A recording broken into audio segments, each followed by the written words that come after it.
Escape from Alcatraz ये movie एक असली कहानी के ऊपर बेस्ड है, जिसमें अमेरिका के एक जेल जिसका नाम एल्केट्रस है, वहाँ से 3 कैदी एक रात में भाग जाते हैं। ये एक ऐसी जेल थी जहाँ से आज तक कोई नहीं भाग पाया था। एक तो ये जेल एक आइलैंड पर थी और इस जेल में उन्हीं कैदियों को लाया जाता था जो पहले किसी जेल से भागने की कोशिश की हो, और उन्हीं कैदियों में से एक था मोरिस, जिसे आज इस एल्केट्रस जेल में लाया गया है। मोरिस ने पहले एक जेल से भागने की कोशिश की थी, इसलिए मोरिस को इस जेल में डाला गया है। अगले दिन सभी लोग खाना खा रहे होते हैं, तभी उसे एक और कैदी मिलता है जिसका नाम लिटमस होता है। लिटमस के पास एक पालतू चूहा भी होता है जिसे वो खाना खिला रहा होता है। खाना खाने के बाद जब मोरिस अपनी सेल में वापस आता है, तभी एक गार्ड वहाँ पे आता है और बोलता है कि तुम्हें वार्डन ने बुलाया है। वार्डन मोरिस से बोलता है कि तुम ऐसे 2 इंसानों का नाम लिखवा सकते हो जो तुमसे यहाँ मिलने आ सके। मोरिस बोलता है कि उसका कोई नहीं है। अब वार्डन मोरिस को जेल के रूल्स समझाने लगता है और वार्डन के हाथ में एक नेल कटर होता है, लेकिन थोड़ी देर बाद वार्डन नेल कटर रख देता है जहाँ पर 2 नेल कटर थे। वार्डन मोरिस से बोलता है कि यहाँ से आज तक कोई नहीं भाग पाया है और जिसने भी कोशिश की है वो मारा गया है। इसके बाद मोरिस अपनी सेल की तरफ वापस जाने लगता है। जाने से पहले वो एल्केट्रस जेल का 2D मॉडल अच्छे से देख लेता है और एक नेल कटर भी उठा लेता है और अपनी सेल में लाकर एक बुक में छुपा देता है। अब सब लोग नहा रहे होते हैं, तभी मोरिस के पास एक कैदी आता है जिसका नाम वोल्फ होता है। वोल्फ की मोरिस पर गंदी नजर होती है। वोल्फ मोरिस से अजीब अजीब बातें कर रहा होता है। इससे गुस्सा होकर मोरिस वोल्फ को मारता है। इसके बाद मोरिस को लाइब्रेरी के काम में लगा दिया जाता है, जहाँ पे उसकी मुलाकात एक कैदी से होती है जिसका नाम इंग्लिश होता है। इंग्लिश को उम्र कैद हुई होती है क्योंकि उसने 2 लोगों को मारा था, लेकिन उससे ये सिर्फ सेल्फ डिफेंस में हुआ था। लेकिन मारने वाले दोनों लोग गोरे थे क्योंकि ये वो टाइम था जब लोगों में रंग भेद होता था, इसलिए इंग्लिश को सजा सुनाई गई थी। इसके बाद मोरिस लाइब्रेरी से बुक ले जाके सबको दे देता है, क्योंकि कैदियों को लाइब्रेरी में आना अलाउ नहीं होता है, उनके सेल तक ही बुक पहुंचा दी जाती है। अगले दिन मोरिस एक कैदी से मिलता है जिसका नाम डोक होता है। वो पेंटिंग कर रहा होता है। डोक अच्छा इंसान होता है। डोक मोरिस को सलाह देता है कि तुम वोल्फ से बच के रहो क्योंकि वो एक खतरनाक इंसान है। इसके बाद मोरिस वहां बैठे इंग्लिश के पास जाता है, जहां पर दोनों एल्केट्रस जेल के बारे में बातें करते हैं।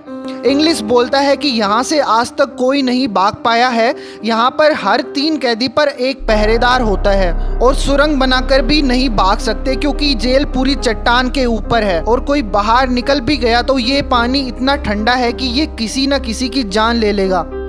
और यहाँ पर सारे कैदियों की 12 बार गिनती होती है। इसके बाद सायरन बज जाता है और सब लोग सेल के अंदर वापस आ जाते हैं, जहाँ पर एक पहरेदार आता है और मोरिस को बोलता है कि वो उसे परमानेंट लकड़ियों का काम दे रहा है और उसके बदले मोरिस को पैसे भी दिए जाएंगे। अगले दिन दिखाया जाता है कि वोल्फ एक धारदार हथियार से मोरिस पर हमला कर देता है और वहाँ पे वोल्फ और मोरिस के बीच लड़ाई होने लगती है। बाद में वहाँ पे पहरेदार आ जाते हैं और मोरिस और वोल्फ दोनों को डी ब्लॉक में डाल दिया जाता है, जहाँ पर पूरा अंधेरा होता है। लेकिन थोड़े दिन बाद ही मोरिस को वहाँ से निकाल दिया जाता है और वोल्फ को अभी भी वही रखा जाता है। उसके बाद मोरिस के सेल के बगल में एक नया कैदी आता है जिसका नाम चार्ली होता है। चार्ली और मोरिस एक दूसरे से बातें करते हैं। दूसरी तरफ दिखाया जाता है कि डोग, जो एक पेंटर होता है, उससे उसकी पेंटिंग की सारी चीजें छीन ली जाती है और उसे पेंटिंग करने के लिए मना कर दिया जाता है।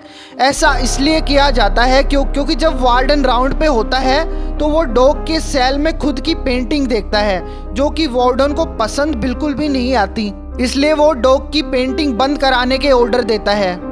अगले दिन जब मोरिस डॉग से मिलता है तो डॉग बहुत परेशान दिख रहा होता है, लेकिन डॉग कुछ भी नहीं बोलता। इसके बाद सब लोग लकड़ियों का काम कर रहे होते हैं, तभी डॉग एक कुल्हाड़ी से अपने हाथ की उंगलियां काट लेता है। ये देखकर सब लोग हैरान हो जाते हैं। चार्ली तो उल्टी कर देता है। फिर डॉग को रूम से बाहर लेके जाया जाता है, लेकिन बाकी किसी को नहीं आने देते। सभी को फिर से काम करने के लिए बोला जाता है, लेकिन मोरिस डॉग की उंगलियों को इकट्ठा करके पहरेदार को दे देता है और बोलता है कि ये लो, इसे अपनी रिपोर्ट के साथ दे देना। इसके बाद मोरिस रात को अपनी सेल में बैठा होता है, तभी वो देखता है कि एक वेंटिलेटर वाली खिड़की से एक कॉकरोच बाहर जा रहा होता है। लेकिन तभी उधर इंग्लिश आ जाता है। इंग्लिश मोरिस को बताता है कि डॉक ने अपनी उंगलियां इसलिए काटी क्योंकि वार्डन ने उसकी पेंटिंग बंद करा दी थी। अगले दिन जब सब लोग मेस में खाना खा रहे होते हैं, तभी कहानी में दो नए कैरेक्टर आते हैं। ये दोनों भाई होते हैं जिसका नाम होता है जॉन एंगलिन, क्लियरेंस एंगलिन। इन दोनों भाइयों को मोरिस एल्केट्रिस जेल के पहले से ही जानता है। इसके बाद मोरिस जब अपने सेल में आता है तो उसी नेल कटर से दीवार को खुरेचने लगता है, जिसको उसने वार्डन के पास से चुराया था। और दीवार भी आसानी से टूट रही थी क्योंकि ये दीवारें पुरानी हो चुकी थी और हवा में नमी की वजह से दीवारें कमजोर हो गई थी। तभी वहाँ पर गार्ड आ जाता है और मोरिस नॉर्मल पोजीशन में वापस आ जाता है। और अगले दिन मैस में मोरिस सबको बताता है कि उसने बाहर निकलने का रास्ता ढूंढ लिया है। ये सुनकर सब हैरान हो जाते हैं। वो बताता है कि अगर वो सेल की खिड़की को खुरद के बड़ा कर ले तो वो उससे निकलकर एक ऐसी जगह पहुंचेंगे जहां से कमोड की पाइपलाइन जाती है, जहां उस पाइपलाइन की मदद से वो छत पर जा सकेंगे और छत से बैरिकेड पार करके बाहर आ सकेंगे। तो ये डिसाइड होता है कि मोरिस, जॉन और क्लियरेंस एंगलिन और चार्ली जेल से भागेंगे। ये चार लोग जेल से भागने वाले होते हैं। फिर क्लियरेंस पूछता है कि वेंटिलेशन के बड़े होल को गार्ड की नज़रों से कैसे छुपाएंगे। मोरिस बोलता है कि वो टॉवल या मैगजीन या न्यूज़पेपर से उसके ऊपर छुपा देंगे और वो रात को भागेंगे और वो अपनी सेल में एक पुतले जैसा स्ट्रक्चर बेड पे छोड़ देंगे, जिससे गार्ड को सुबह तक कुछ भी नहीं पता चलेगा। पुतले के नकली बाल जॉन लेके आएगा क्योंकि वो जेल में सैलून में काम कर रहा था, और क्लियरेंस कुछ कपड़े और लाइफ जैकेट बनाने का सामान लेकर आएगा क्योंकि जेल के चारों तरफ पानी है, इसलिए वो वहाँ से निकलने के लिए जैकेट या बोट का इस्तेमाल करेंगे। इसके बाद वो सेल में आ जाते हैं और मोरिस खिड़की को खुरदना स्टार्ट करता है। लेकिन थोड़ी देर बाद काम करने के बाद नेल कटर इतना सही से काम नहीं करता है, इसलिए अगले दिन मोरिस मैस से एक चम्मच ले आता है और चम्मच और एक सिक्के की मदद से वो एक धारदार हथियार बना लेता है। इसके बाद मोरिस फिर से खुदाई स्टार्ट करता है और वो कैसे ना कैसे करके खुदाई पूरी कर देता है और वो उस होल में जाकर ऊपर की तरफ देखता है जहाँ चढ़ना आसान था। इसके बाद मोरिस उस होल को मैगजीन से ढक देता है और वेट करता है। अब चार्ली अपनी खिड़की खोदना स्टार्ट करता है और मोरिस गार्ड पे नज़र रखता है और इंग्लिश ब्रदर्स भी अपनी खिड़की खोदना स्टार्ट करते हैं और कुछ टाइम बाद वो पुतले का सर बनाना भी स्टार्ट कर देते हैं। जॉन पुतले के लिए नकली बाल लाता है और मोरिस पुतले की आईब्रो वगैरह बनाता है। और एक रात जब मोरिस का पुतला बन जाता है तो वो उसे अपने बेड पर छोड़कर खिड़की से ऊपर जाता है, जहाँ पर उसे वेंटिलेटर शाफ्ट दिखता है जिस पे लोहे की बड़ी बड़ी रोड्स लगी हुई थी, लेकिन वो काफ़ी ऊपर थी। उस तक पहुंचने के लिए एक और आदमी की ज़रूरत थी। फिर मोरिस नीचे वापस अपने सेल में आ जाता है। अगले दिन मोरिस सबसे तैयारी के बारे में पूछता है। जहां इंग्लिश ब्रदर्स की तैयारी पूरी हो चुकी थी, वहीं चार्ली को अभी भी घबराहट हो रही थी कि वो कामयाब हो पाएंगे कि नहीं, लेकिन मोरिस उसको हिम्मत देता है। इसके बाद मोरिस और जॉन रात को ऊपर जाते हैं और उस वेंटिलेटर शाफ्ट जो लोहे से बनी थी उसको तोड़ने की कोशिश करते हैं, लेकिन वो इसमें असफल रहते हैं। मोरिस बोलता है कि उन्हें इसे काटने के लिए एक ड्रिल मशीन की ज़रूरत पड़ेगी।